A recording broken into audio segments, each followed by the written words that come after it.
All right, welcome to Unlimited Power. My name is D-Rod, and it is Tuesday night on February 20th, which means I am playtesting some decks that we find on swdb.com.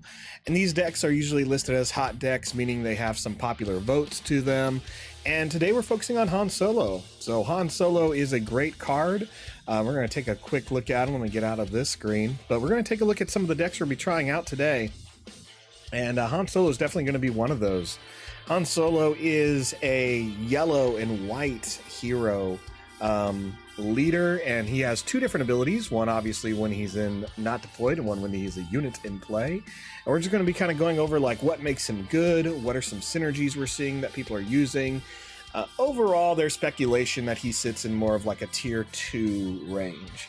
Now, you're going to see a lot of videos right now as we're 2 weeks away from pre-release. 3 weeks away from release, talking about, who is a top tier leader. Of course, that's a very small sample size, as there have been a lot of games played, but not through as many people are actually going to be playing this game after release. So we may see some changes there, but Han currently sits in a tier 2 lineup, and we're going to kind of looking at 3 different decks that focus on different colors with Han Solo. So Han is usually not my first choice. I'm not a big hero player, but Han has some great tricks, and we're going to take a look at them. So I know a lot of people can already call this kind of like a Disney Han based on his looks as far as the art is concerned. You can kind of see it's a very rigid face, feels very Pixar, feels very Disney animated, of just kind of like how it's almost a caricature of the of actual Han Solo. And I think it's an interesting mix of essentially Solo, the younger version, and our traditional Han Solo in the original trilogy, but he's definitely not my favorite art. I'm excited to see what we get as far as showcase art with Han. I think that'll be cool. But Han Solo has the ability where you can essentially exhaust him, so you use an action, exhaust him, and you can put a card from your hand into play as a resource and ready it.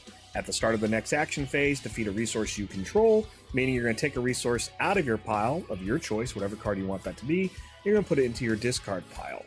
So essentially, Han has the ability of like pseudo ramp. So on turn 1, you could actually play a 3-drop card using Han's ability. Traditionally, people want to play cards like the Millennium Falcon is a great one because it can attack that same turn, getting you ahead. Now, when Han goes into Ground Arena, he has the same ability, except it's a different trigger. Rather than you exhausting him to do this ability, you attack and you will grab a card from the top of your deck and you'll put it into your resource pile. You do not know what that card is. You can look at it afterwards, but you have no idea what card's going to go in there. Same thing at the end of your next action phase. At the start of your next action phase, defeat a resource you control. So that means at the beginning of your next turn, you'll get rid of that card. Now, this gives you some interesting options with Han Solo. This means on the turn, essentially, when you are at 5 resources in play, you could use Han's ability when he's a leader and put you up to 6. You can then deploy Han, and then you can attack with Han and put you at 7 resources. That's really interesting. Again, that's you doing that when you have 5 resources. So that means you can go to 5 to 7 on turn 4. Like no problem. Like on turn 4, you could play a 7-drop card. And I think you're going to see some interesting steps here where people can want to do that like on turn 3. And what kind of 7-drop cards do you want to play? We'll take a look at it. A lot of people are trying to get to actually an 8-cost card, so you can slow down a little bit. But there's some interesting things we can do with Han, and we're going to jump right into it by looking at one of the first decks here. And this is Han Solo Aggression by Danny Schaefer. Now, Danny Schaefer currently has a hot deck out for Han Solo, has a couple popular votes, and it's one of the few Han Solo decks that have been put out since all the cards have been released. So Danny has kind of one of the most updated decks I've seen out there for Han Solo. You will find other decks on the site that have more hits, but this is one of the few that were actually built after all the cards were released. So let's take a look here. He's running red, and he's running Catacombs of Cadera, so he's going for that extra life there. I don't mind that. I think that's a good idea with how aggressive we've seen some stuff. Interesting cards here. We're going to focus on the red ones first that they chose. K2SO, Overwhelm, 4/4, can deal damage after it dies. Seems good. Here's the interesting one, Mace Windu. Now, I talked about you can get Han Solo, if you do this right, you can have Han Solo trigger his ability on turn 5. You can play a 7-drop card while also putting Han Solo into play. Mace Windu's a great 7-drop card. I'd rather put him out essentially when I'm supposed to have 5 resources, so turn 4, then wait until turn 6. He gives you ambush, and as soon as you defeat a unit, ready him. This is a good play. A lot of cards you're not going to find out there that exist after, that are like, you're going to find some smaller units by the time you're playing this guy, when you should only have 5 resources in play. So he's probably going to get at least 2 attacks, and if you're lucky, maybe 3 out of him. I think that's a good move. We're not really seeing any other big cards in here except for Han Solo. Now, this makes a lot of sense with someone, again, like Han, because you get that ambush ability, so you can take care of a unit immediately with that's there, and it's going to shoot first. That's the rule with Han Solo. He shoots first, at least the unit does. So you can deal damage before your defender does, and so Han should stay alive for a bit. I like that. Other cards in here we're playing Black 1, a high-cost card for sure. You don't see this in many decks. When played and when defeated, you may discard your hand, and if you do, draw 3 cards. Why would you play a card like this? It's mostly because you've already gone through your hand using Han's ability, putting cards in play, putting resources out, and you're trying to fill it back up. It's not a bad card. It's a 4/4. If you can get it out early, props to you. Red 3 here to give all your heroes that extra raid 1. I like that because we can see here actually all these heroes are heroic. So smart move there. As far as events, we're seeing Bamboozle. So you can exhaust a unit, return up each upgrade to its owner's hand.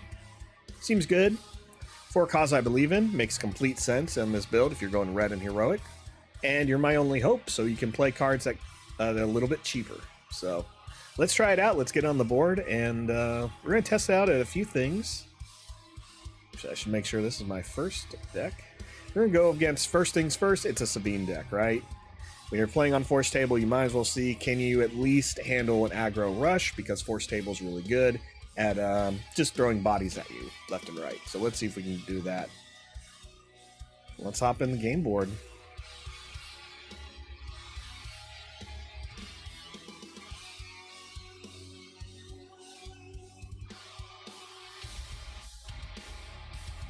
We now have Han Solo, and we're going against Sabine. So if you're unfamiliar with Sabine here, her ability is she can exhaust to deal 1 damage to each base. That means herself and ours. Sabines have, who predominantly play green, are running energy conversion labs, so they can essentially put a unit into play with ambush on the same turn as long as it costs 6 or less. So you'll see some interesting tactics there. As far as we go, I don't mind a lot of this. There isn't much to play. With red, we're not going to see other ramp options, so I'm just going to kind of keep this here. No mulligan, although I do think Han's probably one of the few decks you want to mulligan with a lot to make work, because it does require him getting what he needs. So we're going to go ahead and say no mulligan. We have 2 C-3POs, which means one of those is going to go. And we could get rid of the Han. We're not going to be able to play him until 3 more turns, but it's a great card to bring out your opponent. So I think we're going to drop, and Your My Only Hope's fun too. We're going to drop Your My Only Hope though. We're going to go from here. AI drops Battlefield Marine, a 3/3 for 2. Makes sense. Let's go to the opposite, and we'll go to space with a raid 2 unit. Great thing about Sabine is we're going to get to go first because she always wants to trigger this ability. It does slow them down. We are at 29, they're at 24. Let's take the initiative. We didn't really have a 3-cost card we could have played, so we kind of avoided that. This time I'm going to drop Han Solo into the resource pile since we have 2. And now we can have some fun. We have Han Solo here. We could ramp to 4, which I don't mind. And we can drop Lothal Insurgent and the Green Squadron A-Wing. I guess first, let's go ahead and get an attack in with the Green Squadron A-Wing. Let's get that over with before that ECL triggers something fun. AI plays Fighters for Freedom. They are now out of resources. Now, this is a great card. It has Saboteur, and when you play a red card, they do 1 damage to our base. So, Sabine's all about those minor points of damage over and over. It's going to add up. It's going to add up. A lot of times you'll hear this called paper cuts in a lot of TCGs, because it's just 1 point of damage is going to get you there. We're going to throw C-3PO down. I kind of want to max out and put out 2 units, one of them being Lothal Insurgent, so we can make them discard a card. May seem a little bit off to do it, but I really want to get into our opponent's head, and I want to see what else they're playing. All right, we have one more unit than them, and they just had to get rid of their Green Squadron A-Wing. They have the initiative. We're going to pass. Now, next turn, because of Han's ability, again, we're going to have to get rid of a card here. We're going to throw... Man, we could play that black 1, though, this turn. We drop this, we could put that there. We go, let's see. We essentially put a card in, we go to 5. We get rid of a card, we go down to 4. We put in another card, we go to 5. Okay, so we can't play black 1 this turn, so we're just going to drop them in the resource pile. I guess we could have put something there. No, we couldn't. We'll drop C-3PO. And Han is all about this math, as you can't tell. It's all about doing math right. So we're at 4 resources. Han can get us up to 5, but again, that's not what we want this turn. We need something else. So we can play You're My Only Hope. Look at the top card of our deck. If it costs 5 or less, or sorry, we can play it, costs 5 less. So there really isn't anything else to do, so let's see what we can get here. It's another Han Solo. It costs 5 less, so we can only play it for 2. We do not have a thing, so it goes away. Admiral Akbar takes care of our Lothal Insurgent. That's no fun. Alright, so this deck is already getting swarmed by a Sabine. Not many answers to it. I know there's always going to be some better plays, but this is why we try it out and play a few games with it. And if you're curious about the full list of cards in this deck, I have links down in the description below. Again, this one is Danny Schaefer. Danny Schaefer made this deck on SWDB. We've already used all our units. We're going to take the initiative here. It's a 14-14 match, and we got to hit, and we got to hit hard here. We have double Han Solo. Let's get rid of 1. That's 2. I think now. Oh, gone away. Nope, just back in there. So now we can go ahead and use Han's ability to get us up to 6. Okay, we'll drop K2SO. We're now at 6. Remember, we should only have 5 resources, but now we have 6 resources. And then we're going to attack with Han, and we're going to get 7 resources. Oh my gosh, yeah. Well, you're getting destroyed by Sabine, but let's go ahead and keep going here. We're going to go ahead and take out the Fighters for Freedom. I'm tired of that Saboteur and that 1 point of damage. So Han Solo goes ahead and takes the top card of our deck, puts in our resource pile. We now have 7 untapped resources. We're at 8. We're going to Han Solo, and we're going to take out Sabine Wren here. Let's get her out of here. I don't want to take any more points of damage. Han Solo has ambush, and he gets to shoot first, so no penalties for us. We take 1 more damage from that Akbar. And we're going to go ahead and do 6 points of damage here with the Green Squadron A-Wings, and we will not be able to go first. And it's all about see what happens next. If Sabine plays a Rebel Assault, we're definitely dead. We have a For a Cause I Could Believe In and a Lando Calrissian. Lando's not going to do much. I'm actually going to...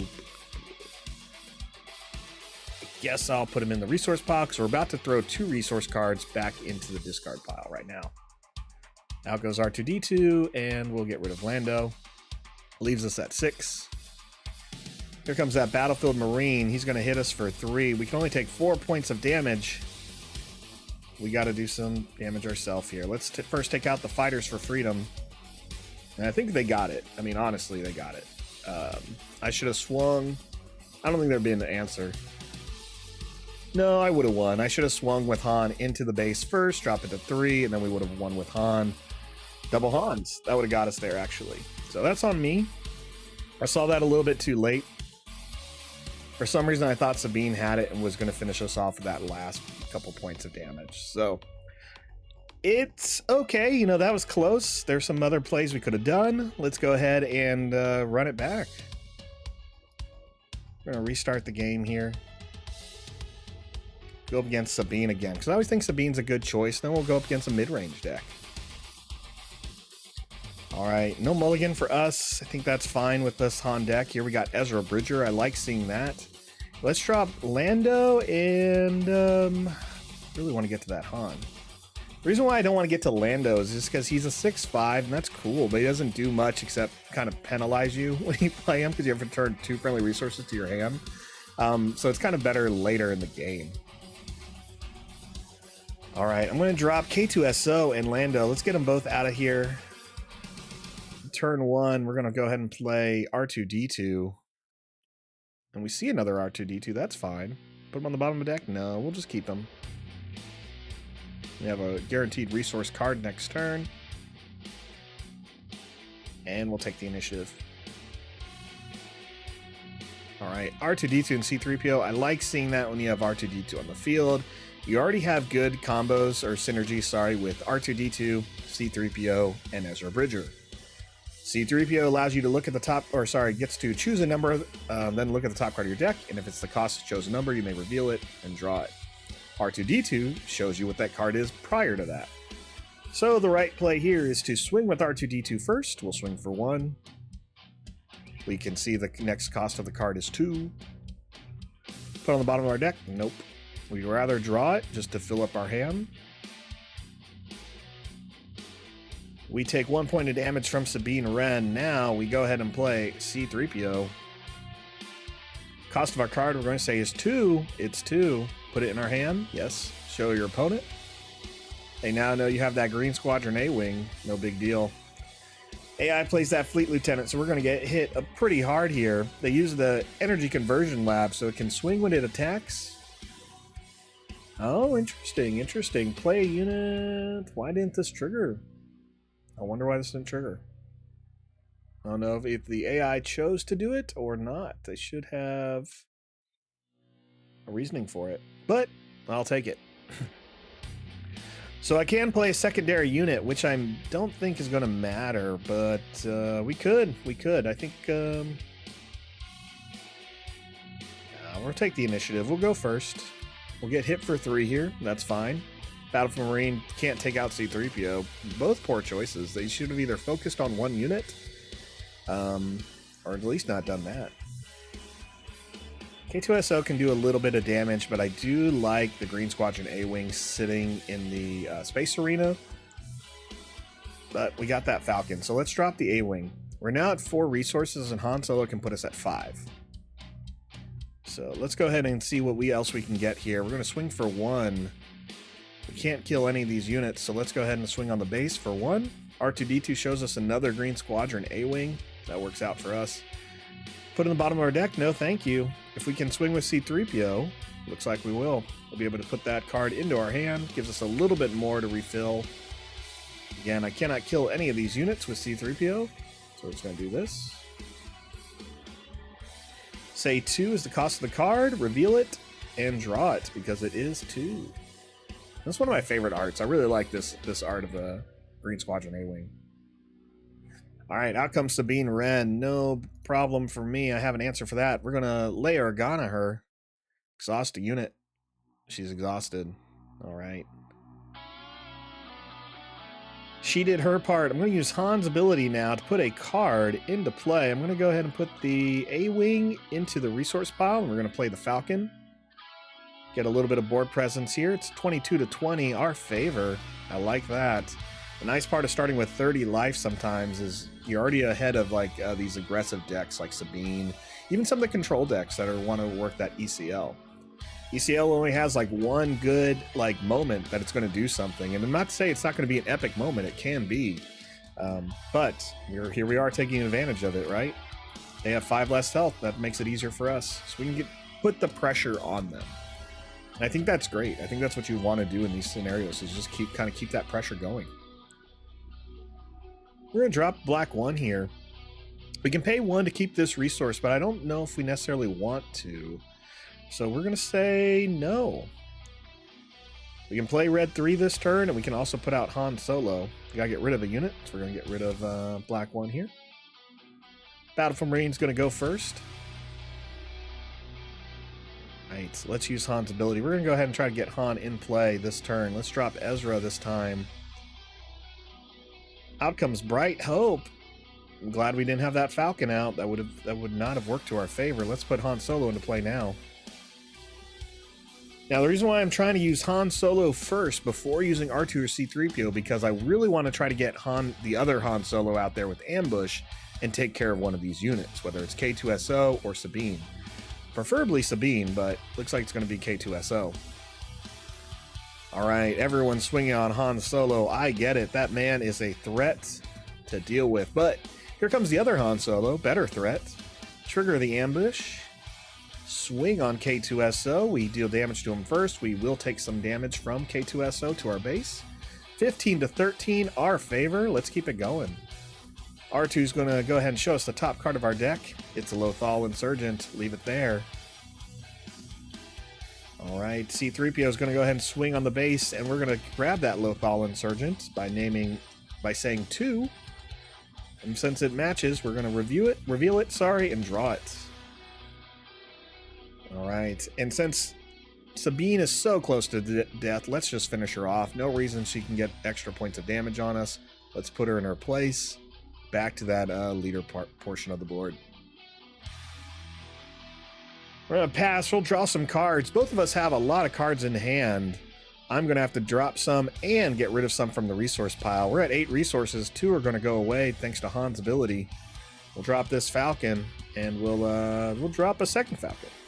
So I have 2 Falcons in the discard pile.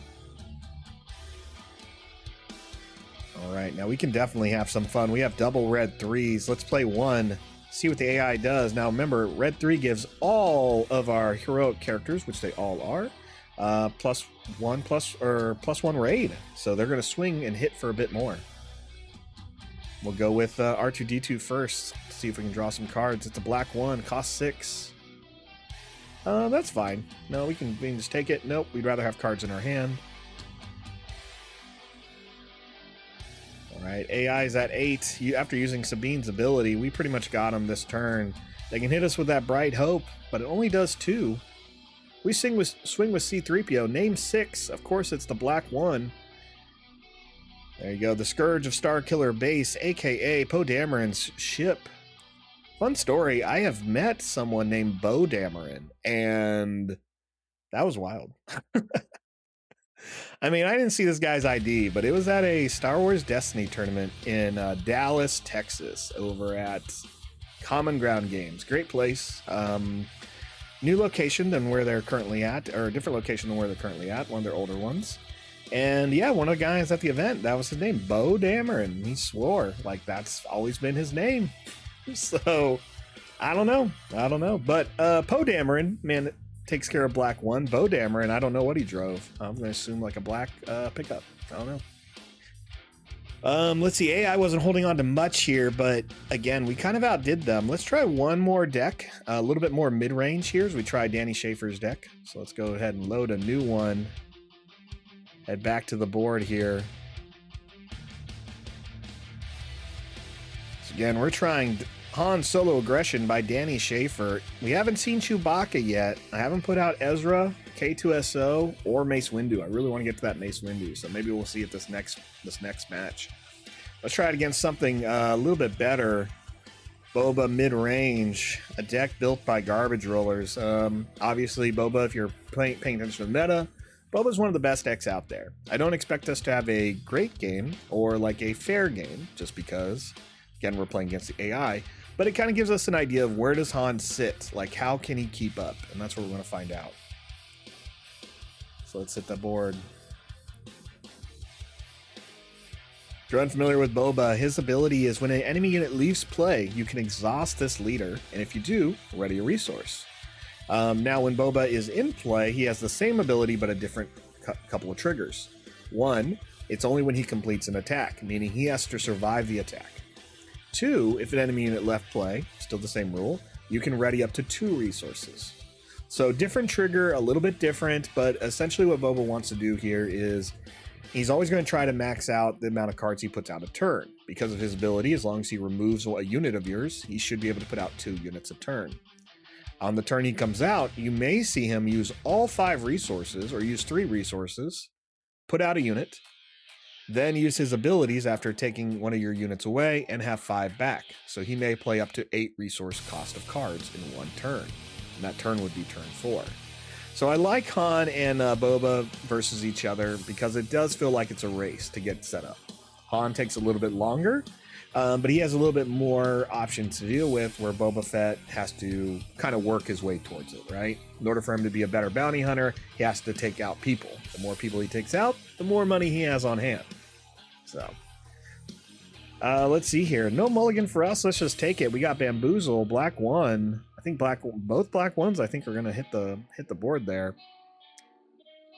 You return to Opener's hand. I don't have to worry about anything there. We don't have anything we can play this turn. That's just how it goes. But we have Han Solo, so let's make it work for us. We're going to drop the Bamboozle. AI takes the initiative because they played that Cartel Spacer. It's a great card, but it doesn't really do anything on turn one. And we play our Ezra Bridger. Now, Ezra's going to kind of get us a little bit ahead on putting cards in play. And there's a Mace Windu. I love it. We got Mace. We have Han. We're only going to be able to play one when they come out. And I don't know which one. I don't know which one I'm going to want to play. So we're going to drop Spec Force Soldier. Han's ability is going to make us lose a resource. We'll just lose that Spec Force here. We're at 3. They're at 3. Let's go ahead and swing. We're going to swing in that Conversion Lab. Hit it for 3, and we see a Chewbacca. We can't play Chewbacca. I can discard him or leave him. I guess I will leave him. And the real question is, do we want to put a card out right now so we can put K2SO in a turn early? That may be worth our time. Let's go ahead and do that. I'm going to drop Han Solo here because I really want to play Mace this turn. We're going to put out K2SO right now, and we'll pass. So we're not getting too far ahead. We're going to put a card in the resource pile. We're going to lose a card. AI is going to resupply. So now they have Boba. Boba's ready to go. Like, Boba can come out this turn. All I can do is get us to 5 and play a Chewbacca. But that would require me getting rid of Mace, which is not what I want to do. So let's go ahead and swing with Ezra Bridger first and see what happens. We get a Bamboozle. Exhaust unit and return each card to its owner's hand. Well, there's nothing really to exhaust. So we're going to go ahead and we're going to leave it. So I have a card to get rid of. Boba Fett's going to attack. There isn't anything he can do against Ezra. I knew that. Oh, he does kill Ezra. How? How did he? Oh, because of its attacking defender player. That's right. All that extra text on Boba. I should read that. Well, he got what he wanted. We're going to go ahead and do the same thing. Let's take out Boba Fett here with our K2SO. We'll have that Overwhelm, which is good. Put a little bit more pressure on this base at 17 to 28. We're up by 10. And Boba's going to swing. Now, Boba's going to kill K2SO. AI is going to untap 2, but I think that's what I want to do. I don't really want to give up Mace Windu for Chewbacca. We have enough health. So let's just take the initiative, and we're going to take some damage. We're at 26. Now Boba swings. Hits us. We're at 22. We're still up by 5. AI has 4 resources, and here comes their fancy tech. I love this card. Strafing Gunship. It's a 3/4 for 4, and it can attack in the ground arena. And when it attacks, it lowers the defender's attack that turn, or that attack. So it's pretty good. It's pretty good. We're going to put Lando Calrissian into our pile. We're not 5 resources. This means we can play a turn 7 card, and we will. We will. First things first. Let's see. Mace Windu cannot take out Boba Fett, but Boba Fett wants to hit us, that's for sure. Let's just go ahead and swing now. Do that 4. We'll deal 3 more damage to the base. They're at 11. We're at 22, so we're up by 11 points. Or they're at 14. Sorry, we're at 22. My bad. Thought we had more health. We did not. All right, we'll just go ahead and use Han's ability here. Put a card into the discard, or sorry, into the resource pile. We're going to choose Bamboozle.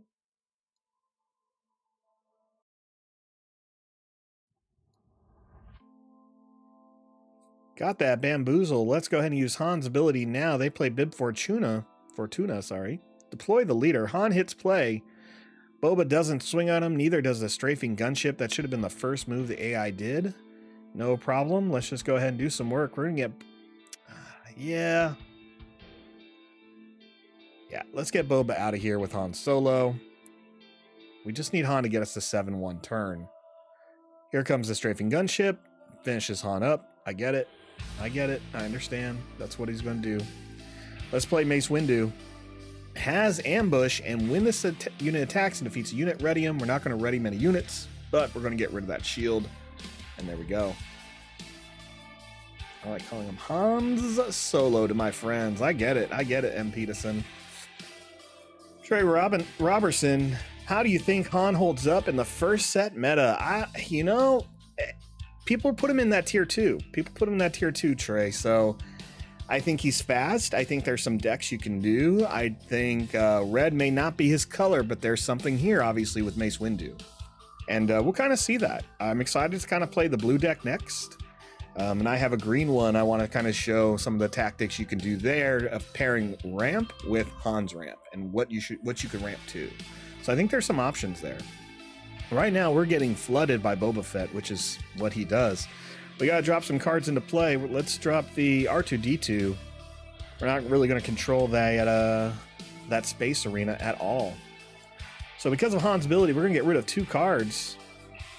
There is an unlimited power tier set, M. Peterson. Garbage Rollers just posted one this week. Let me see here. I wonder if I copy this and send that sometime. Put that in the link, I guess. Let's play Chewbacca. But Garbage Rollers did put out a tier meta list that they plan on updating. Boba Fett sits at top as of one of the tier 1 decks. I play Chewbacca, and Chewbacca comes into play with Sentinel. I should have just swung on Bib Fortuna first. But that Sentinel readies him immediately. We're going to go ahead and swing with Chewbacca because that strafing gunship has the option of attacking him. There goes to 3. AI resupplies. They don't really need it. That's one of the bad decisions on the AI. Let's swing with Mace Windu, who should have hit this base twice. So I think this game could have been over on my turn if I would have just hit Bib Fortuna first, but I did not do that. Let's take the initiative.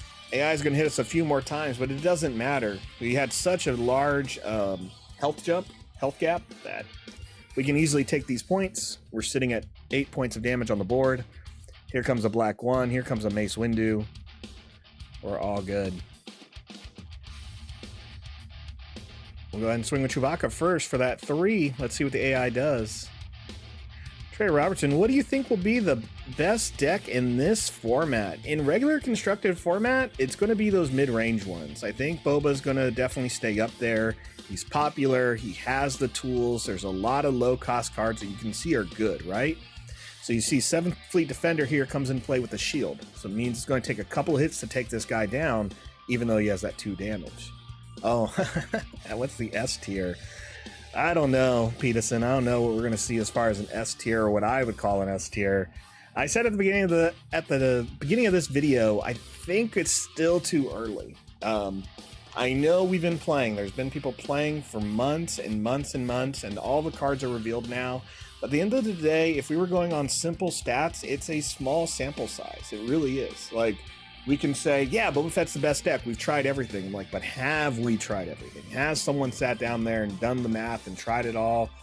I don't know. Like, I've seen enough decks get past professional deck testers, right? Get past people who work for Wizards of the Coast and Fantasy Flight Games, and it hits the board and everyone's like, oh my gosh, we did not know until it actually released that this was broken. That's happened so many times. And so I never put it past that the community has found all the answers. We'll know probably after 2 more weeks, but right now Boba Fett's in the lead. Han Solo's in second. We'll take a look here, and again, I'll actually just bring this up since people are talking about it right now.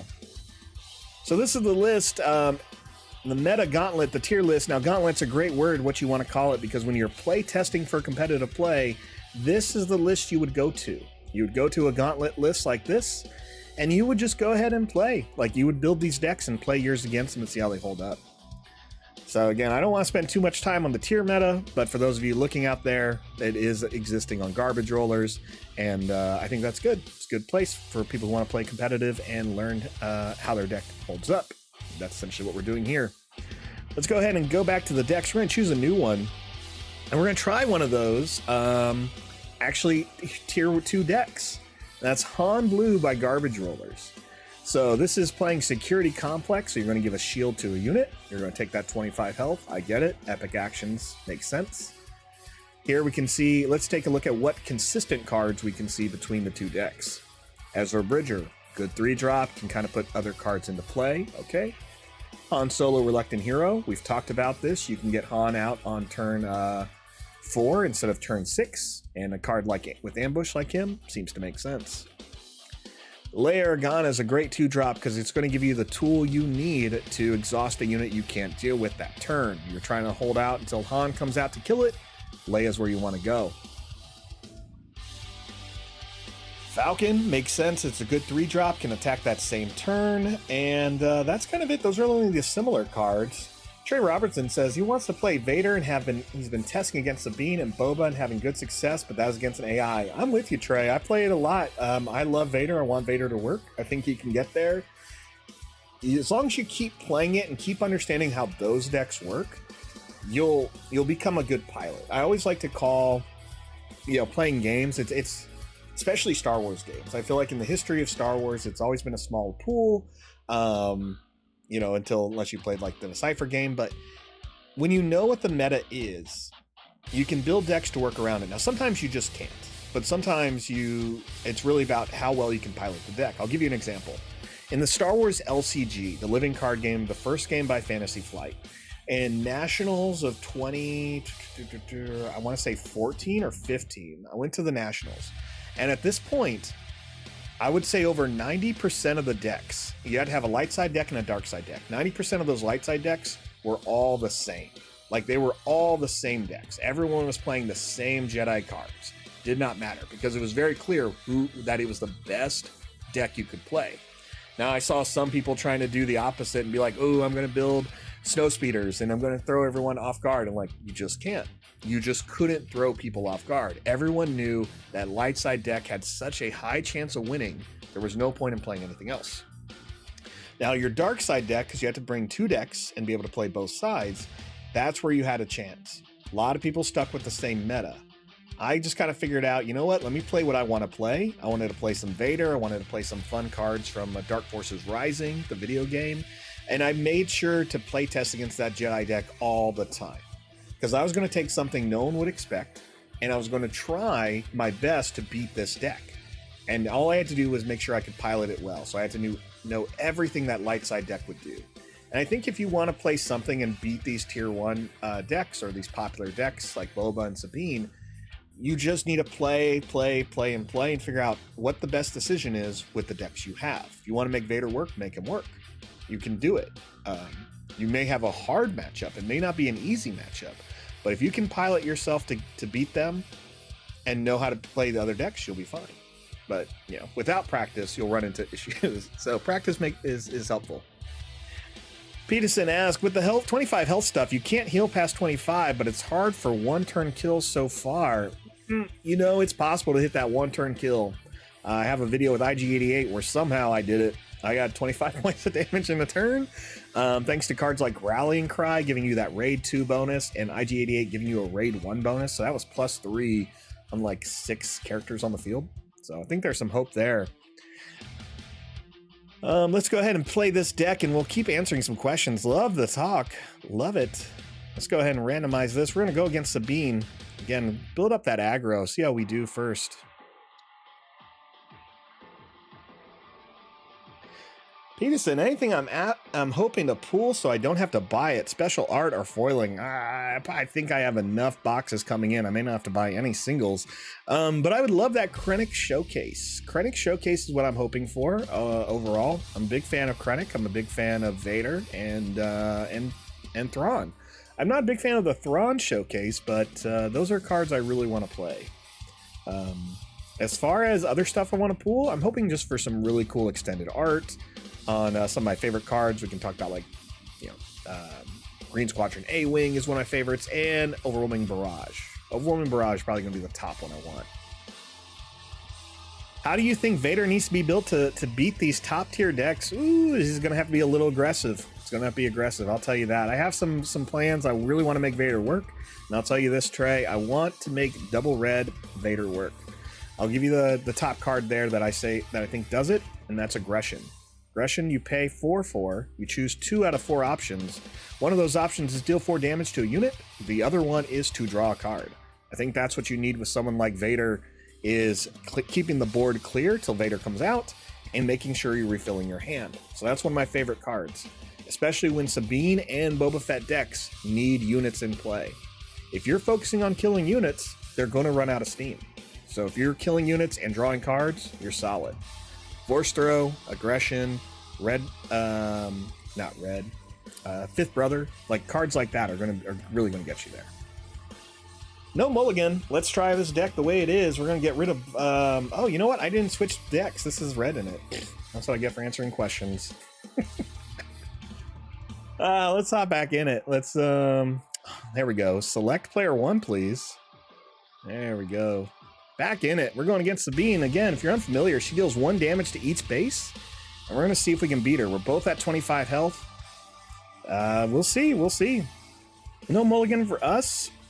Running the Force Throw. This is what I was talking about, Trey. With Force Throw, you choose the player, you choose your opponent, and you essentially just get rid of a card in their hand and hopefully damage one as long as you have a Force user in play.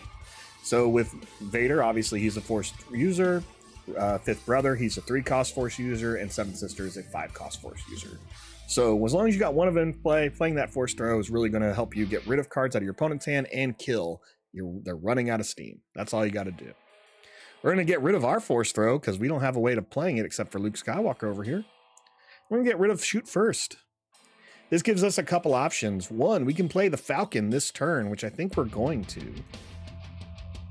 Or we play the Restored ARC, but we're going to go with Falcon. We're going to keep Han Solo and Luke in our hand, just as some options. Remember, because we're playing Han, we can put out either of those units on turn 4 instead of turn 6. All right, let's swing with that Falcon right now into the base. Sabine plays a Sabine. I think you're going to see stuff like this all the time, where people like, oh, you're playing the leader Sabine, it's probably best to play the normal Sabine. You're playing regular Han, you're going to play unit Han. I think that's just going to be very common.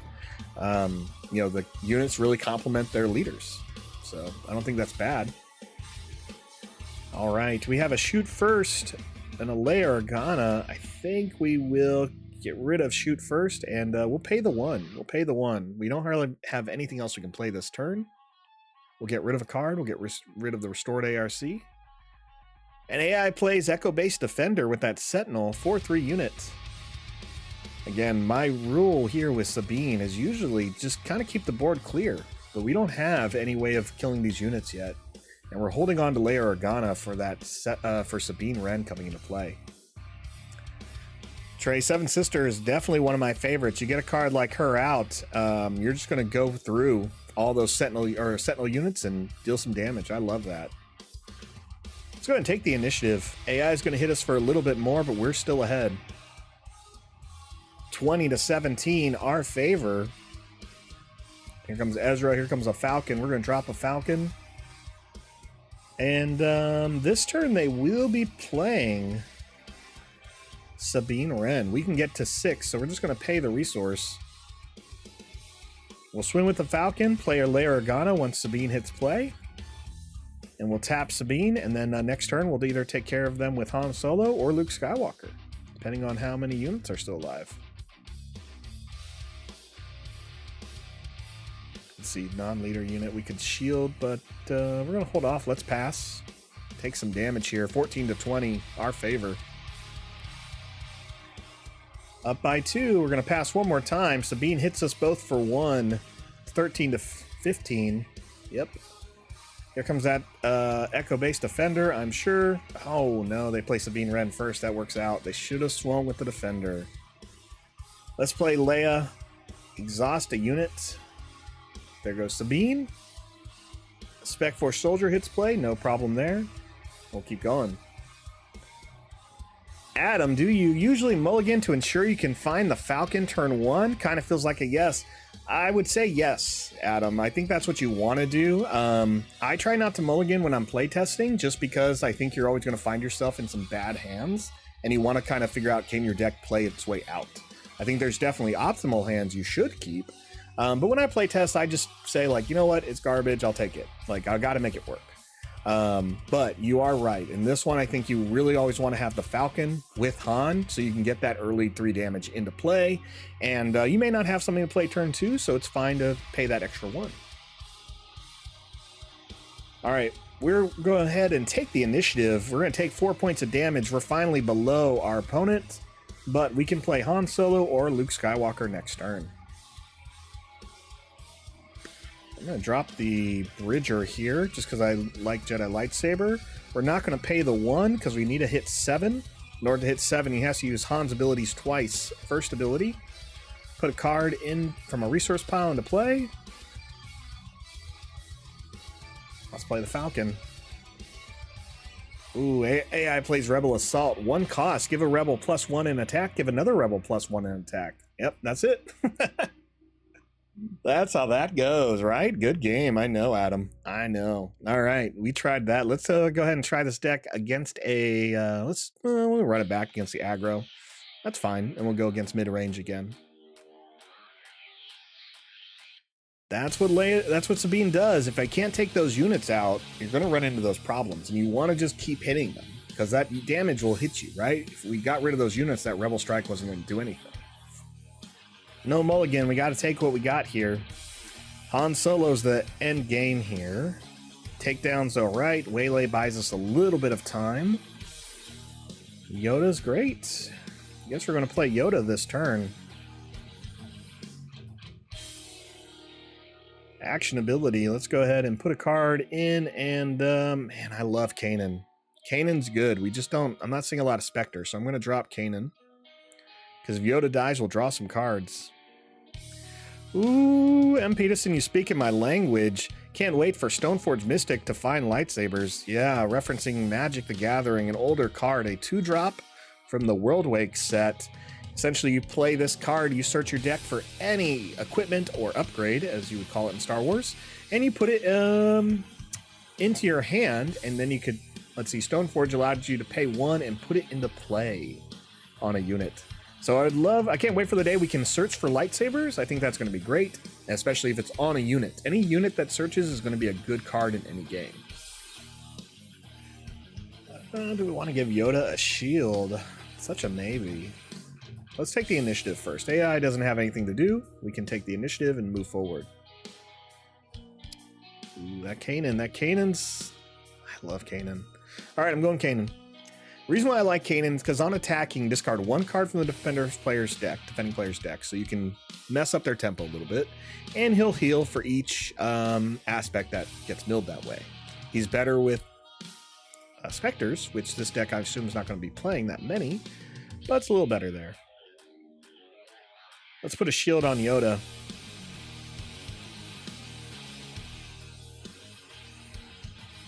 We actually have this takedown to deal with Sabine, so we may slow down and not put a card out. Battlefield Marine's going to go. Yep, they take out Yoda. That's what I thought. Let's take the initiative.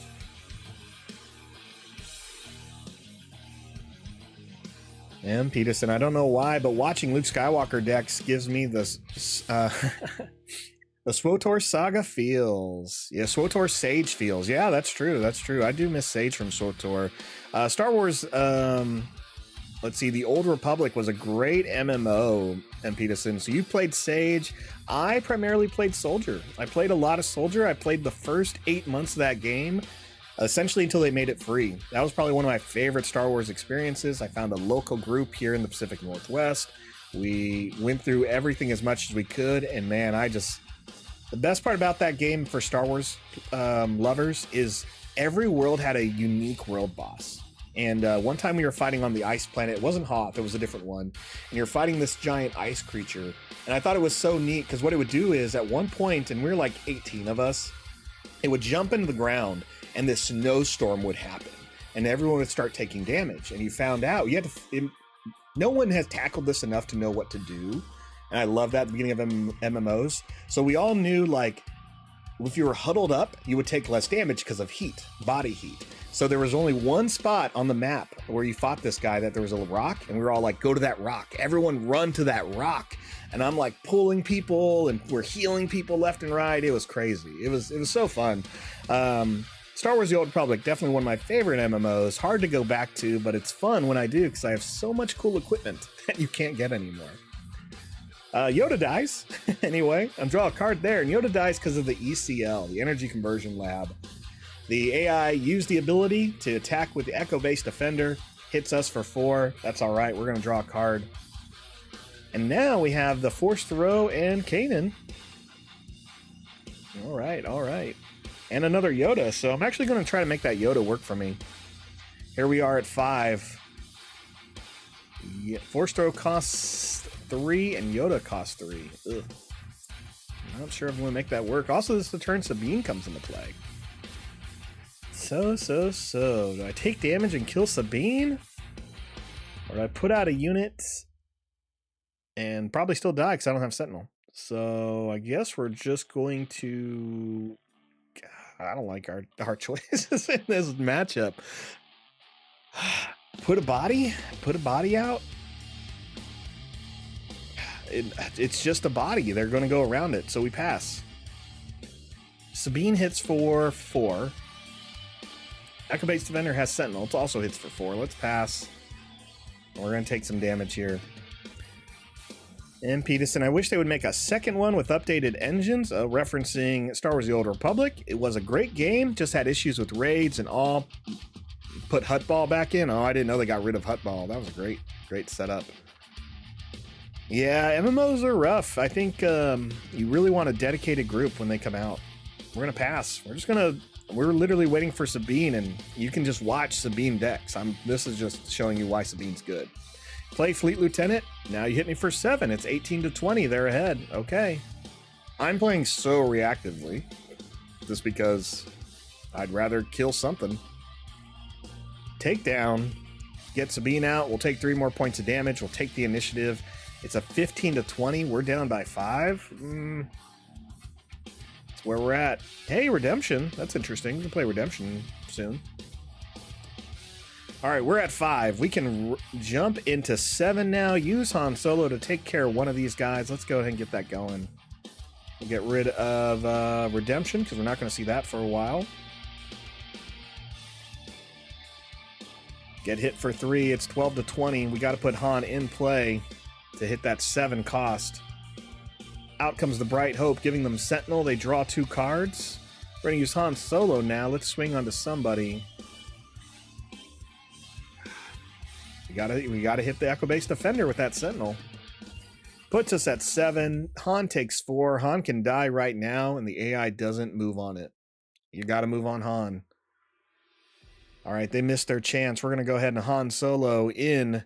Again, he came out 2 turns early, has ambush, and he shoots first. Done. 6 damage right there. Let's pass.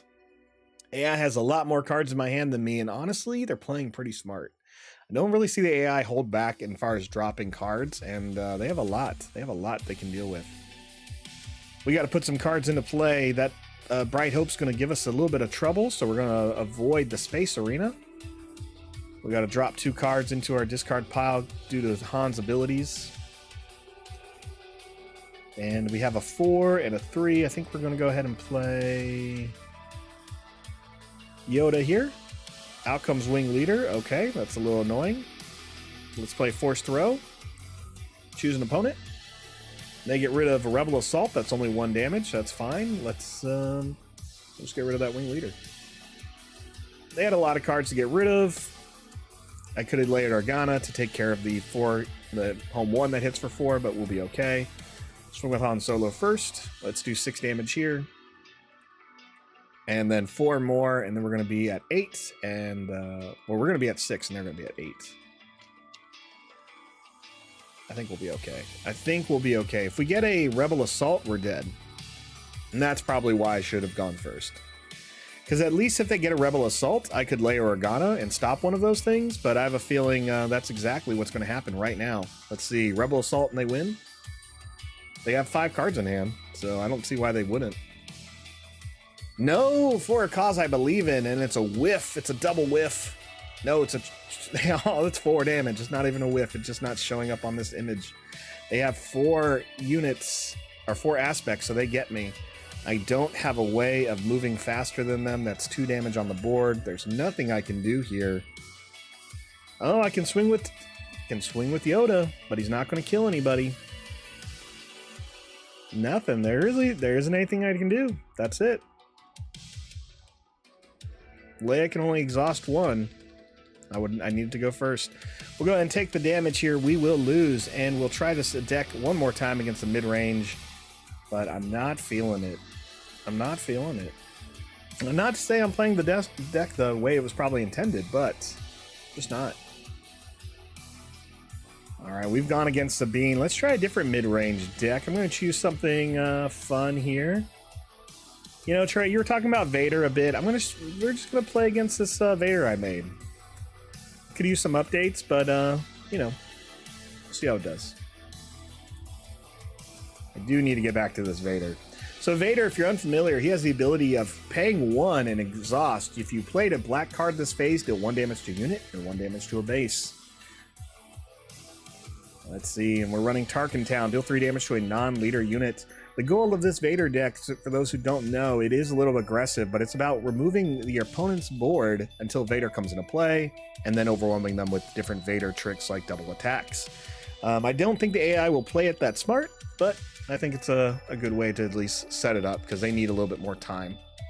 So no mulligan for us. We're going to get rid of the Redemption, because it's a little high cost, tough to get, and we'll get rid of a second Ezra Bridger. M. Peterson, although I thought I'd hate the art, but I'm liking most of it. Wondering what the pull rate is for special art leaders. For special art leaders, it's rough. It is rough. It is, let's see, 1 in 2 cases is what they're saying. So that's essentially the pull rate if you want to showcase leaders, 1 in 2 cases.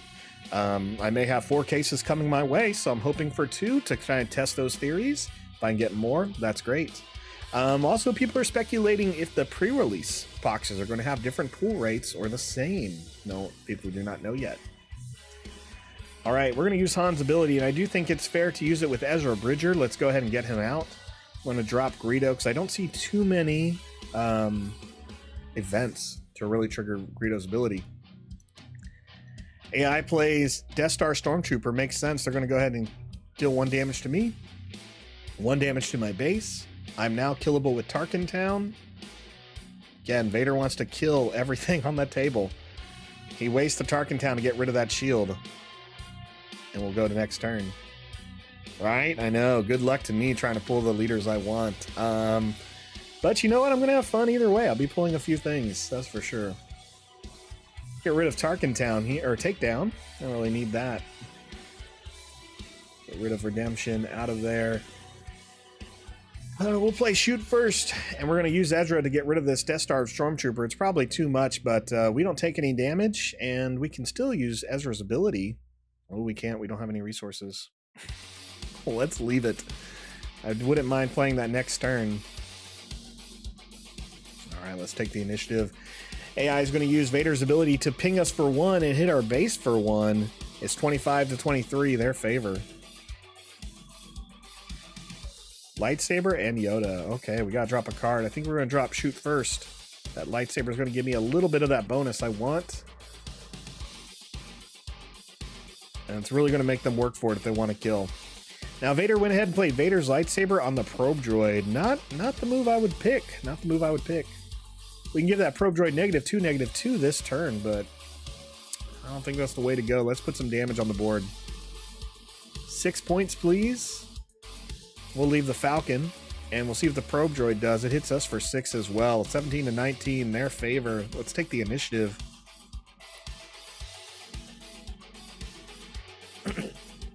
Again, Vader's going to keep pinging us over and over. 16-19, that Ezra's taking some points of damage, but that's okay.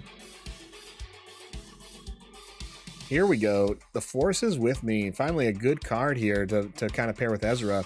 Ezra's already built. He's built like a tank, right? And we could play... Technically, we can get Obi-Wan out this turn, no problem. But I think we're going to go ahead and play Forces with me. It's going to give Ezra a shield and 2 experience counters, and we can attack. So we're going to attack with Bridger, take out this probe droid. Gives us 1 resource available. It's just another Obi-Wan. We'll leave him. And we're going to get hit by an open fire, apparently. We're still alive. I'm good. I'm good. Let's take the initiative. We could try to put Yoda out this turn, but I'm not going to rush it. I think we're okay. We are okay. Double Obi-Wans. All right, let's go ahead and play Force Throw, and we're going to play choose our opponent. They get rid of 5th Brother, 3 damage to the first leading snowtrooper. And then out comes the Cell Block Guard. Okay, okay. Swing with Ezra. We're going to lower the damage of the guard by 1. Or by 2, so we take 1 point of damage. Like strafing gunship, we can leave it. And here comes Vader, finally taking out Ezra Bridger. There he goes. He is out of here. Let's get Han in play now. So much for the rush tactic of playing something, a good 7 drop. We were kind of in a good spot. Vader only has 1 card in hand. We're about to put out 2 more. You know, Yoda here. We're going to pass. So we have 2 units. They have 0. There's Kanan. There's a Waylay. I don't want to get rid of either, but we do got to get rid of 1 card. All right, Vader can now hit play, which he does hit play. That's all right. Let's play Obi-Wan Kenobi. He's going to give us Sentinel, and Vader can't kill anyone with his ability. So we're good. We're good. We survived the Vader attack. Now, traditionally, a lot of Vader players are going to play green so they can get Vader out early. That's kind of the key to a lot of the decks that you see. It's speed. And none of that's bad. Speed is good, right? I mean, it really means these games are going to be short. They're going to be dynamic. They're going to feel like momentous, right? You're going to they call them epic actions for a reason because they're going to be an epic swing. And I think that's definitely there. All right, we got Leia here. We're at 8 resources. We got to get rid of 1. Ruthless Raiders comes out, deals 2 damage to a unit and 2 damage to a base. And put a shield or 2 experience counters on our Han, but really I should have chose Yoda because I forgot you draw a card. Let's play Leia. We'll take care of Darth Vader. That's the whole point of her. If you haven't played the starter decks yet, Leia takes care of Vader in that deck. That's what he does. Let's finish it off here with Han Solo. He swings for 6. And then we're going to go ahead and attack with Yoda. Swings for 2. And we're going to be moving on to the last deck of the night. It's going to be the one that I built here. It's going to be blue-green. Or sorry, it's going to be yellow-white-green. I'm going to show you some of the stuff I'm thinking with Han Solo. It's not new. A lot of people are already trying it. But I want to kind of talk about why I went the way I did and why I'm not playing certain cards. AI plays 5th Brother, but it doesn't matter. Let's just let our little princess get in here. Ba-ding! Got it. Holding on to double aggressions. They should have played that. Should have played that. Let's go ahead and go and talk some decks here. We've tried 2 decks. You can find the descriptions and links to these decks in the description down below. This one was Han Blue by Garbage Rollers. We saw some fun here, ramping up to things like Obi-Wan. We didn't get to ramp up to Luke, which I wanted to see. And we didn't really take advantage of the gunship. But I think gunship makes sense with someone like Han. Let's talk about what I built. What's my favorite color combo so far? Ooh, green-black. Green-black. If I had to choose a non-villain, non-hero combo, I would say green-blue. Green-blue. Probably my favorite. If we were taking out the hero and the heroic aspect, the heroic and villain aspects out. So let's take a look at solo reinforcements, what I call this one, because it's key here. We'll take a look at some cards that other people are already we've seen played. And we know Han Solo makes sense. You can play Han on turn 4, so 2 turns early, get him out there. Leia Organa, we've seen she's the 2-drop that can take care of those big units, buy yourself some time. That's kind of it. So already you can tell I'm not playing Falcon because I'm trying something else. I did have Falcon in here in a lot of tests, but I want to try something else. what I am doing is two different events. One is resupply, and the other one is U-Wing reinforcements. Resupply should make sense with someone like Han. Essentially, with resupply, you could have, you can get to 7 resources on turn 4, on turn 3, which is earlier than what Han's already been doing, which is 4. So imagine on turn 3, your third turn in the game, you have 7 resources. You can play cards like Han Solo. You can play a card like U-Wing Reinforcement. U-Wing Reinforcement is the goal of this deck. All I want to do is hit 7, search the top 10 cards in my deck for 3 units with combined cost of 7 and put them into play. So 7's the key here. Cost 7 to play it. You get cards up to the cost of 7. Let's look at some of my cards here. 3. Importantly, I want to try to put out 3 cards in a turn. Every time. Every time I play that card, I want 3 cards. So I made sure to put in cards that cost 3s and 2s. 2s are going to be important. There are a couple other cards that are higher than this, but they do something when they enter play. So my 2 drops are Battlefield Marine. It's just a 3/3. Seems good. Crafty Smuggler to give you shield. Echo Base Defender's a 3-drop for that Sentinel ability. Leia taps. Lothal Insurgent. I love playing Lothal Insurgent. If I can play, I've played tested this the other day and got 2 of them in one turn. It was so great. They discarded 2 cards. Seems good. Alliance X-Wing, 2-drop. Frontline Shuttle, 2-drop that you can kill to attack again. So imagine attacking with that Han Solo with the ambush or the shoot first ability. Pretty good. Outer Rim Headhunter for that little bit of control once you have Han out.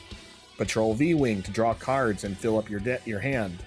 Vanguard Ace. Not many people playing Vanguard Ace, but it's fun to play 3 of them with this card, the U-Wing Reinforcement, and each one gets stronger. I think that's pretty neat.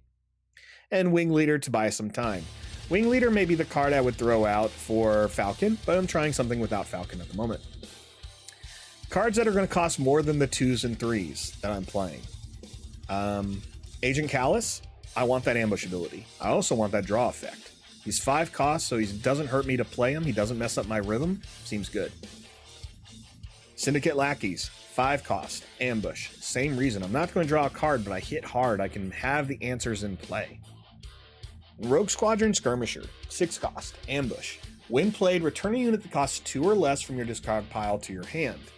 With a card like Han Solo, you're picking the cards that leave your resources and go into your discard pile. You pick your 2-drop. You pick your 2-cost units, put them in the discard pile, and hopefully you'll use the Rogue Squadron.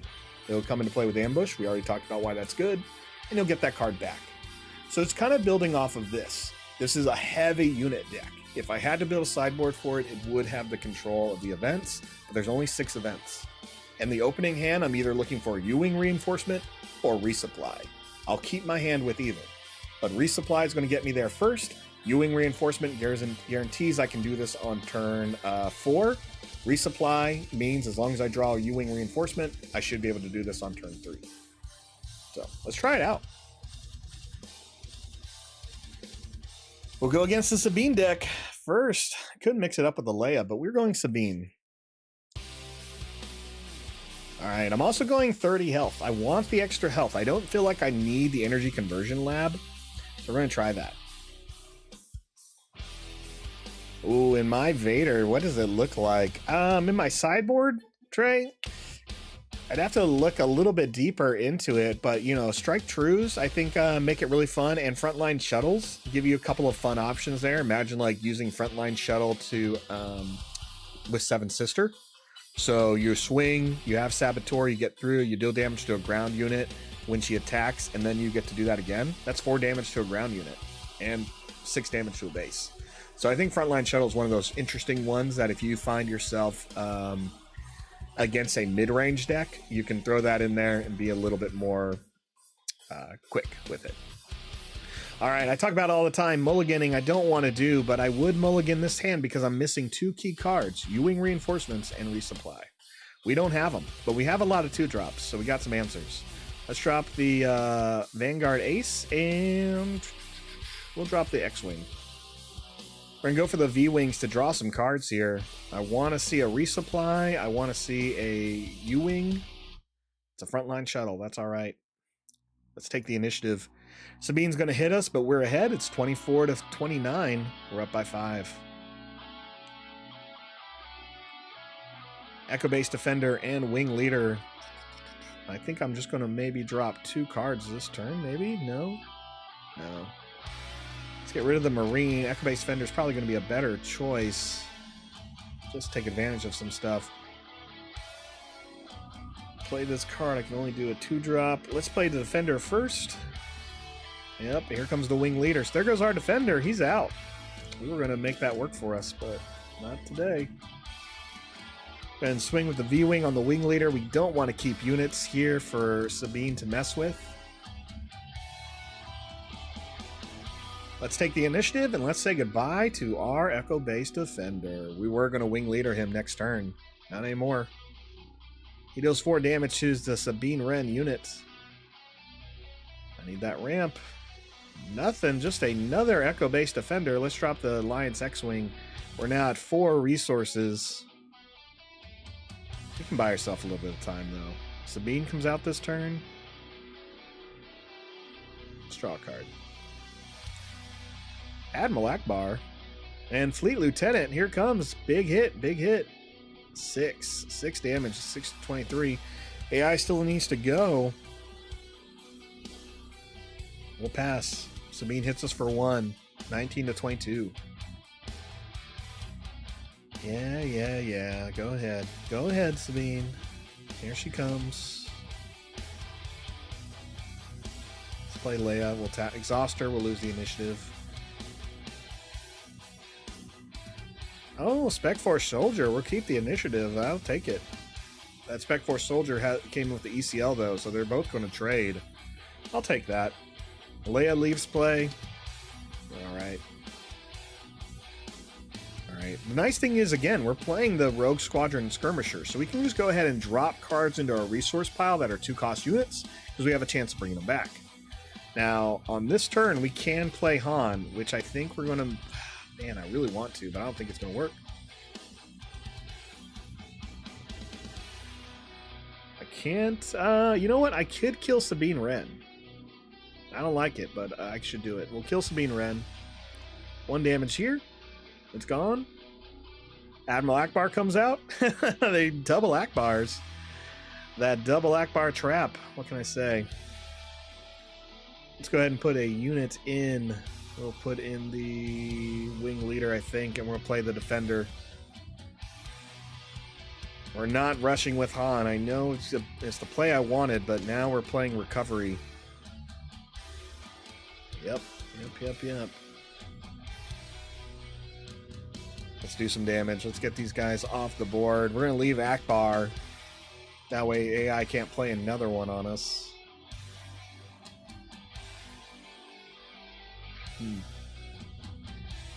Let's play the Frontline Shuttle, because I'm going to go ahead and attack again. I'm going to use his ability. We're going to use Han.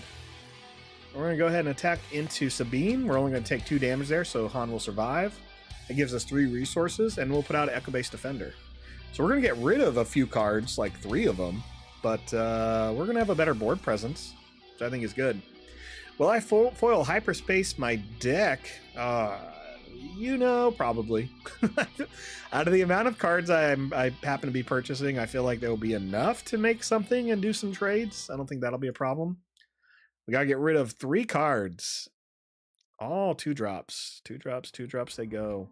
Here we get hit for a cause I believe in. Reveal the top 4 cards of your deck. For each white aspect card revealed this way, deal 1 damage. All these cards have 1 white, so that's 4 points my direction. I'm at 9, they're at 21. Let's do this a little smart. Let's play Wing Leader, and let's make our Echo Base Defenders tougher. We're going to get Rebel assaulted here, but we're good. We'll kill Sabine, and Akbar can go ahead and swing on us for 2. We're still standing. No problem there. Swing with Han Solo is going to give us a next resource. We can play the Echo Base Defender, giving us Sentinel again. Again, it's slow, but AI's run out of steam. They've run out of cards. We've killed everything there. And they need like 2 or 3 to really do something. Like, again, this is the point you want to get Sabine at. And once she runs out of cards, it's like she needs another turn to set up. So as long as you keep killing her stuff, she's not going to be able to do much. Finally, we have U-Wing reinforcements. What am I getting rid of? I'll get rid of Han. That's fine. Gotta get rid of a card anyway.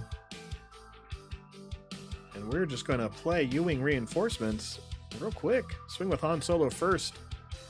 Give us that card. This is the card I wanted to play on turn 4 or 3. Instead, I'm playing it on turn 8. No, 6, sorry. Let's go ahead and play it now. Let's see what we get. U-Wing reinforcements. Look at these options. Skirmisher for that ambush if we need it.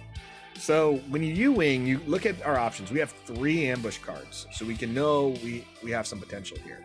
The rest we have is just some generic ones that can make some stuff stronger. So let's go ahead and have some fun here. First is going to be the frontline shuttle we're going to take. Then we're going to take the Lothal Insurgent to make them discard and draw. There goes the Green Squadron A-Wing. And then we can either play the Wing Leader, or we can run Vanguard Ace. Vanguard Ace gives you 2 experience tokens, and Wing Leader gives you 2 experience tokens on a unit of your choice. We'll go ahead and play the Vanguard Ace. I know we could have made Akbar a little bit stronger and got closer to winning, but I like to just show the potential of like what Vanguard Ace can finally do. Right? You're paying 2 for a 3/3 now? Well, that's fine. Now, we're not going to get through the Bright Hope here. There's just only 3 damage. The Bright Hope has a lot more. So we're just going to go ahead and move forward. Actually, we can use the action ability of the Frontline Shuttle, get rid of it, and attack with another unit. We'll attack with the Echo Base Defender for 4. Oh, do we have to attack a... Oh, we can't attack bases. Ah, forgot. I just threw that away for nothing. Don't need it. 2 more ambush cards. Don't really need either of them right now. Oh, but look, we can use one. We could use one. We'll go ahead and swing. The game is ours. We'll try out go against another deck, but this worked out a lot better than our first try against aggressive decks like Sabine with our other Han Solo ones. So that's worked out. We're going to go ahead and try a mid-range. We'll go against that Boba Fett. Let's go ahead and load new decks. So again, the cards we didn't really see were Resupply early on. Well, I didn't get to do the U-Wing early like I want to, but you can kind of see what the point is. It's just about swarming your opponent with a lot of these low-cost units that may affect your opponent's game, right? Lothal Insurgent may discard the cards they really were hoping to get. Rogue Squadron Skirmishers making sure you're getting that recursion going on. These ambush cards are going to make sure you're clearing the board, which is going to be great. And yeah, the rest of this just a little bit more control package. So let's try it again. This time against the Boba Fett. Whatever I did with him. There it is. Boba Fett mid-range by Garbage Rollers.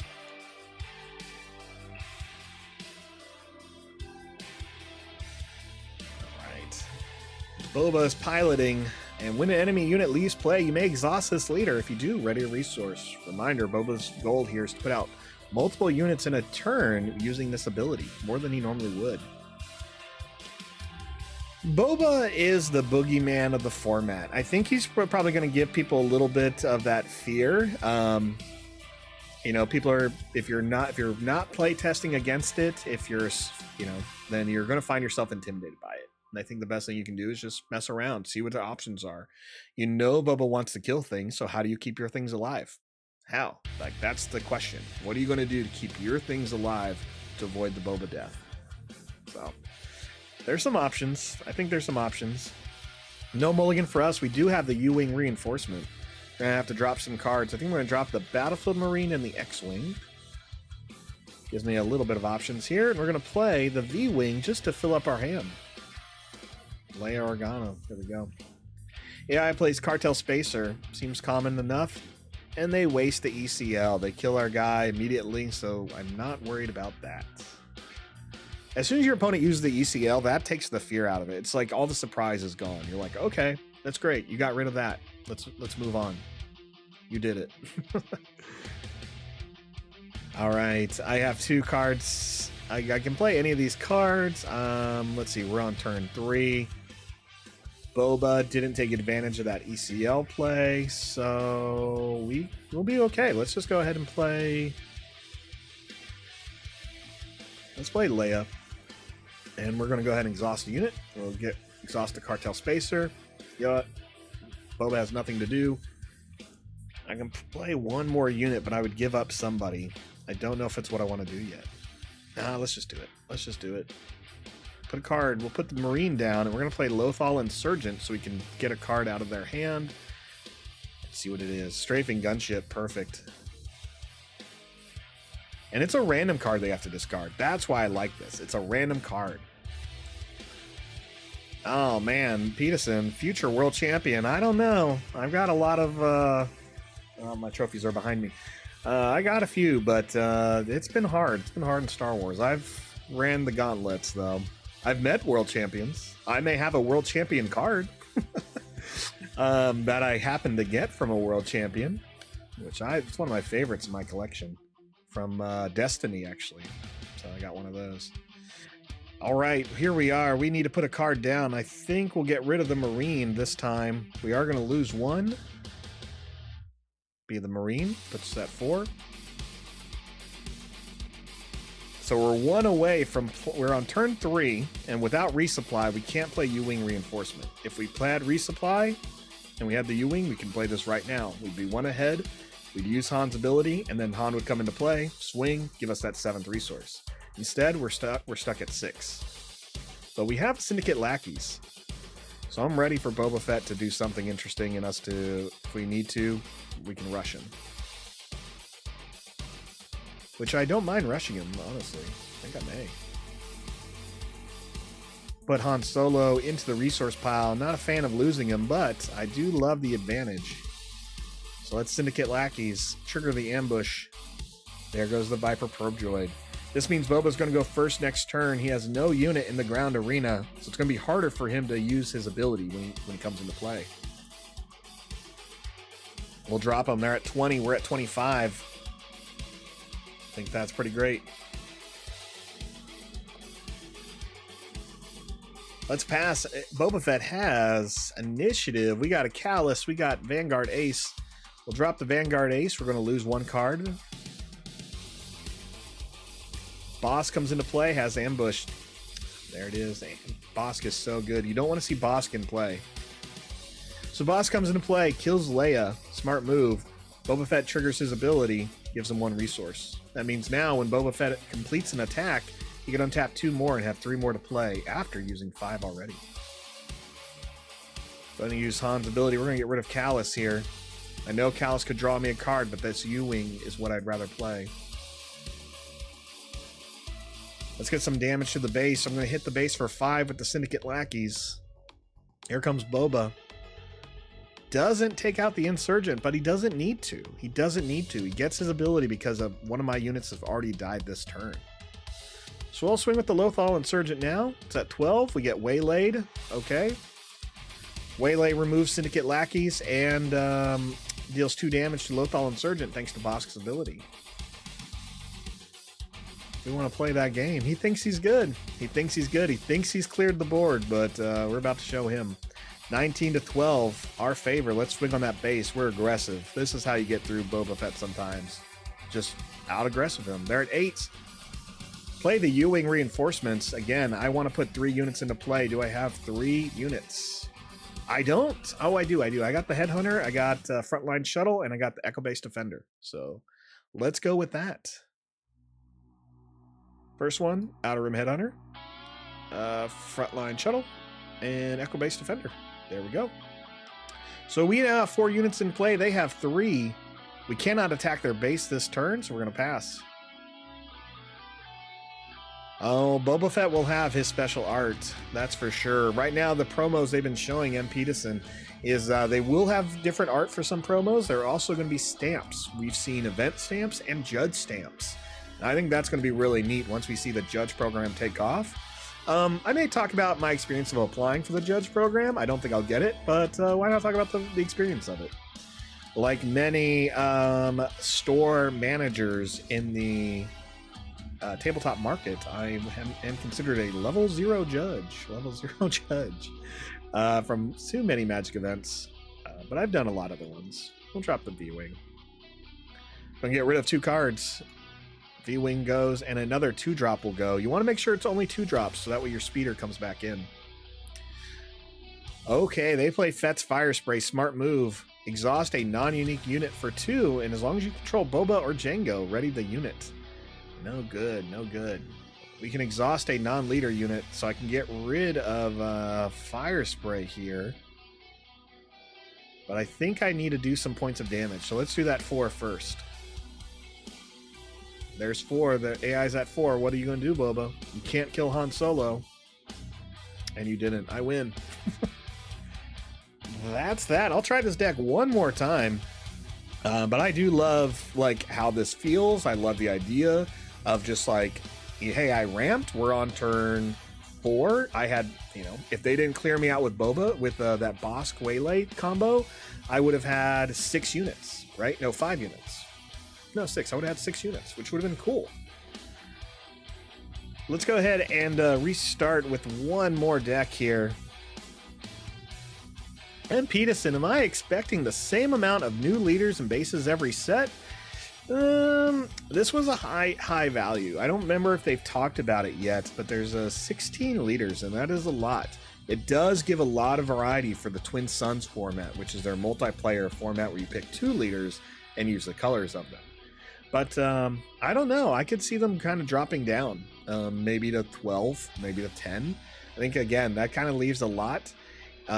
People who play Destiny, you may have been remembered those types of things of like, it felt like every set we got so many leaders that came in that it does give us options, but is it overwhelming, right? And are the leaders the same? One thing I like that they're saying is, as far as development and to avoid what's called power creep, that's where cards just keep getting better and better all the time, is they have said that the level of power that these cards are currently at is the same level they want to bring to the table with future cards. I think that's neat. I am curious on how that's done and how that's done well, but I love that that's the box they're putting themselves in, and it's not a bad box, because what you want to avoid is like, how do I know Boba Fett, set 1 is going to be good and Boba Fett set 7, right? There can be a time where he's not as good, but when you say, hey, I have 3 Bobas and that's always the weakest one no matter what, you don't want that, right? You'd rather it be like, well, there's a couple different Bobas, what's your style of play? I think that's what we would rather hit. So I gotta try one more deck here. We're gonna go against a mid-range, and I'm gonna choose this one. I took this one from the Force Unlimited. It's a great podcast, especially if you love math. I don't love math, so it's really interesting to kind of hear theory and what that means. And being a Magic player for so long, I understood a lot of the basics of math I needed to kind of get through. But having people tackle a new game, talking about those types of things, I really like. Force Unlimited is local to me, so they're a Portland group. So I met one of them. I think they're really great. Parker's really great. And we're going to try his deck here of Director Krennic and Energy Conversion Lab. So it's a blue-green control, mid-range. Cards I need to look out for: Super Laser Blast, defeat all units. So we're going to try that. Durandell, I like how the now dead Warcraft TCG did it, where it was once per block they'd have leaders, and then maybe a couple more for starter decks. So about once a year you get new leaders. Yeah, I forgot about that. That was an interesting game. Probably one of the best prize supports I've ever seen in tournaments. I had friends in college who played, and they would just go to these tournaments and they'd come back with like Best Buy gift cards. It was wild. Or you get the WoW packs and just sell them. I had a boss at a card store who had like over 50 of one of the rare cards, and all of those sold for several $100s of like, it was a special mount you only got, and I thought that was neat.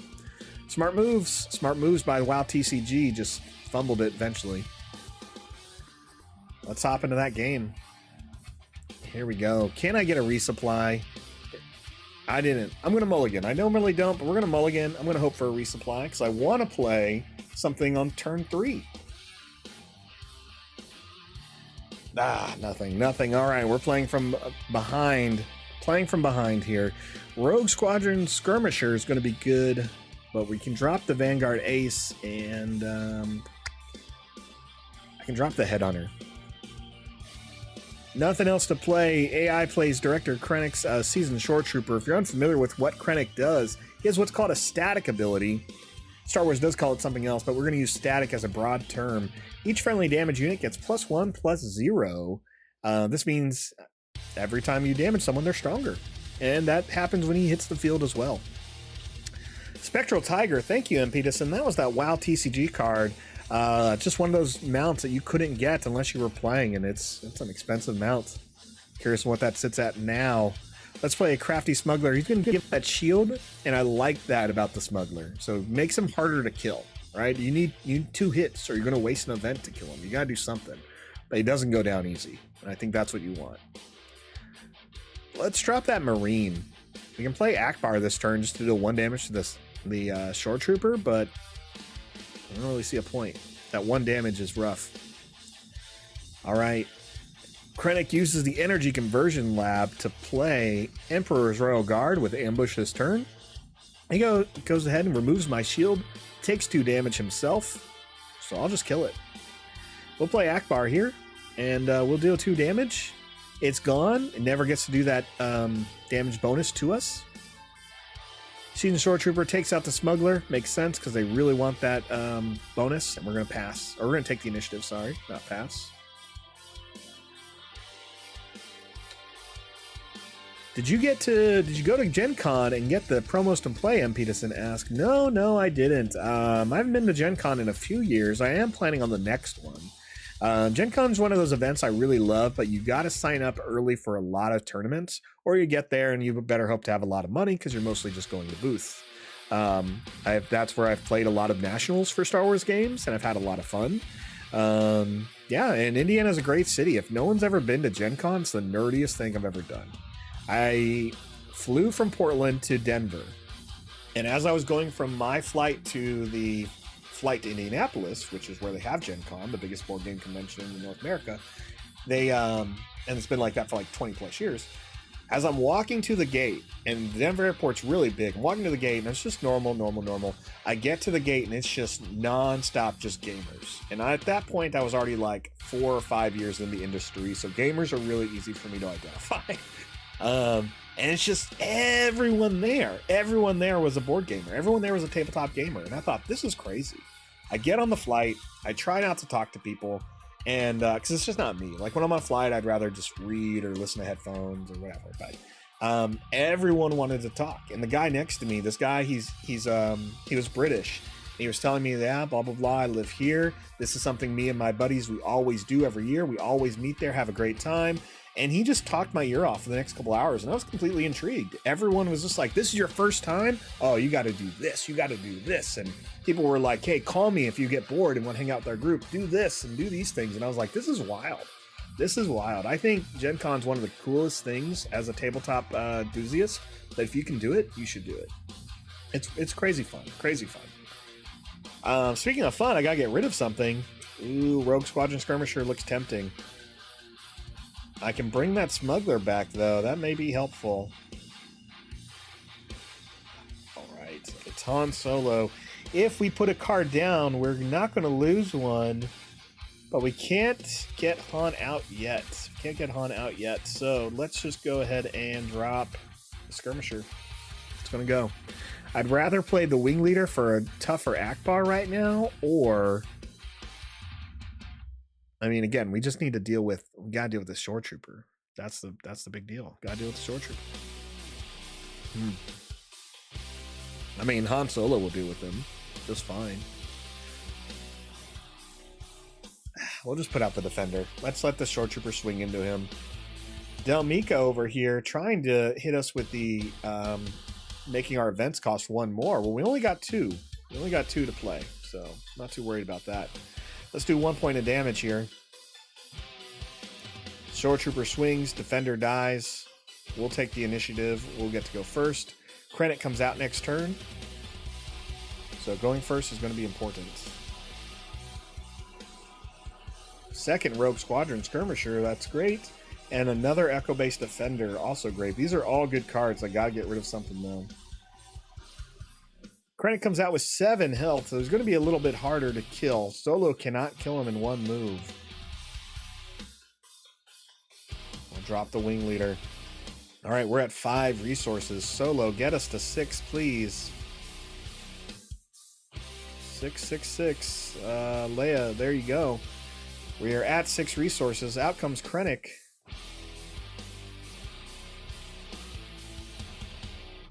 I'm going to go ahead and swing into Krennic now because I do want to kill him with Solo.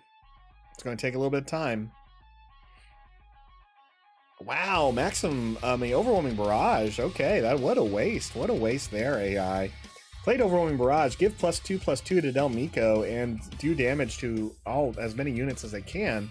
They had 5 damage to split, but they only needed to hit me for like 2, so that worked out. This does intimidate me, so what we're going to do is we're going to pass. Let's take that damage from Krennic. Let's take that damage from Del Meeko now, because I don't want Han to die as soon as he hits play. All right, 22 to 25. That's the reason I play 30, because we can do these types of things. Now let's do Han Solo. AI's run out of options. All they can do is take initiative, so it's all us right now. We're going to swing for 4 on Energy Conversion Lab. Put us ahead. We're going to play Han Solo. Comes into play with Ambush, so we're going to kill Krennic, get him out of here. That's going to get rid of their Restore, and we'll deal with Del Meeko next turn. Let's pass. Del Meeko is just a 3. We have U-Wing Reinforcement, but we're about to lose some cards. We're going to drop the Echo Base Defender, and 2 cards are going to go. They got to be 2 drops to make the Rogue Squadrons worth it.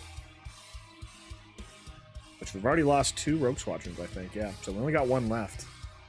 Ooh, we get hit with the Power of the Dark Side. One of my favorite cards, M. Peterson. If you're not familiar with this, there is an edict.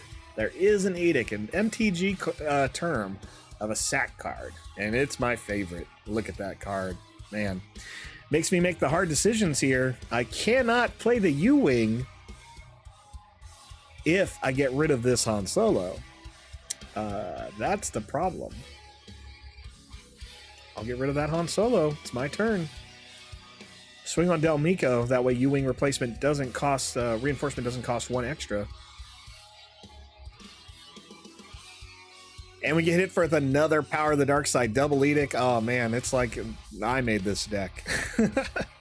That's what I would do. Okay, AI is tapped out. Guess what? We have 7, so let's put some units into play. Look at this. All these 2 drops and 3 drops.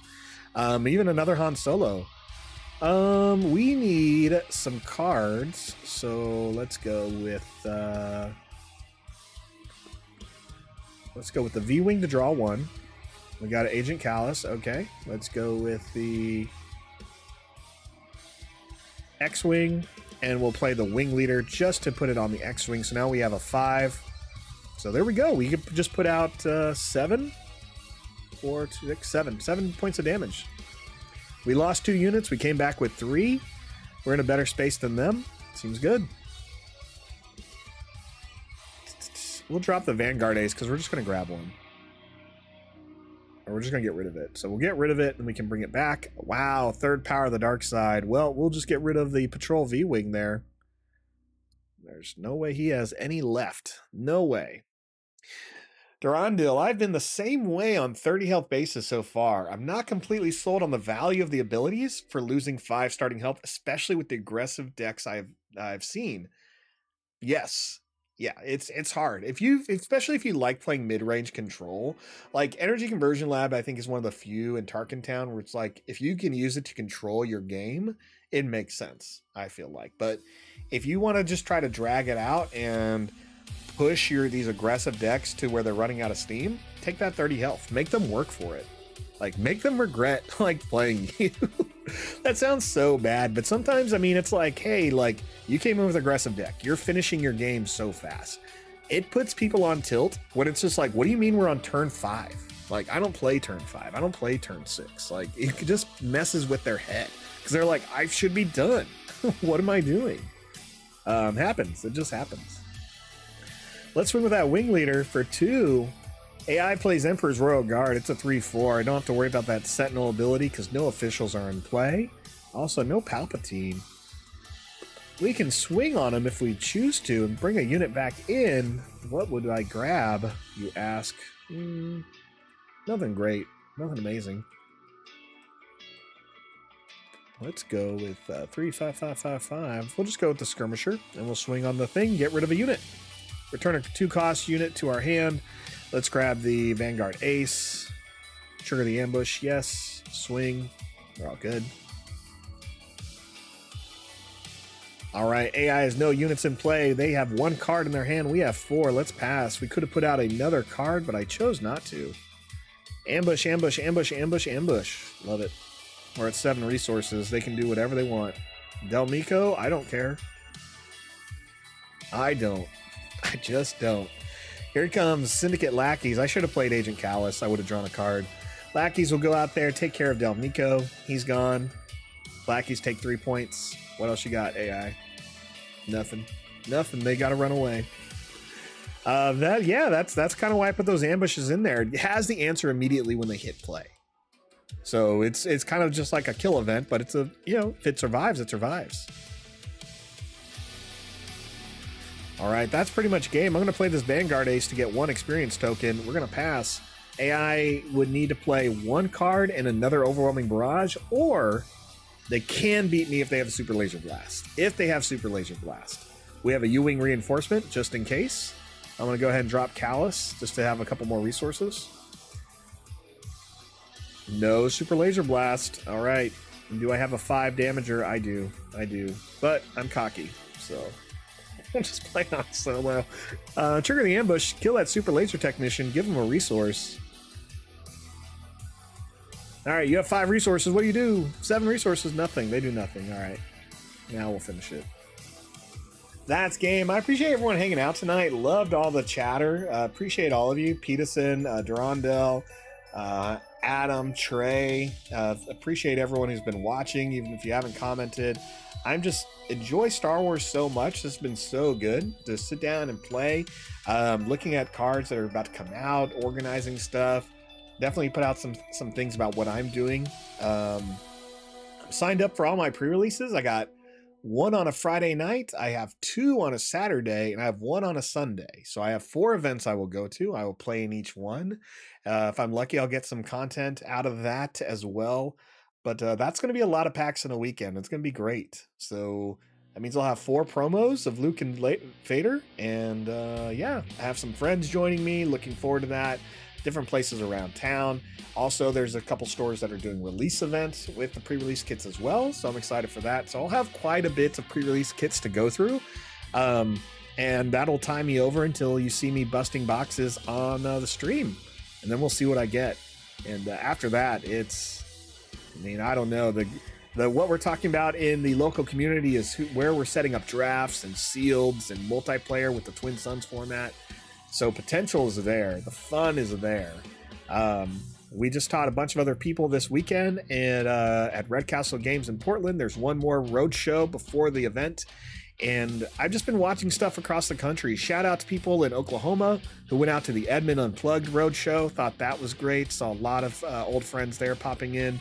As far as from some of the pictures and people talking about it in groups. I think Star Wars is going to be great. I think it's going to be great. I think it's the best Star Wars game I've seen in years. I'm excited to play this. I'm hoping to see a lot of people come out of the woodwork who I've played in competitions. So if you know me and you're watching this and you've played Destiny, if you played Star Wars LCG, Star Wars TCG, Star Wars Decipher, shout out to those in Houston from 1990. But hey, man, it's fun. I'm having fun. So have a good night. Catch me this week as I do a draft on Thursday, and we'll do another road to pre-release on Saturday where we focus on building decks for Luke and Vader that you get guaranteed in your pre-release kit. Later.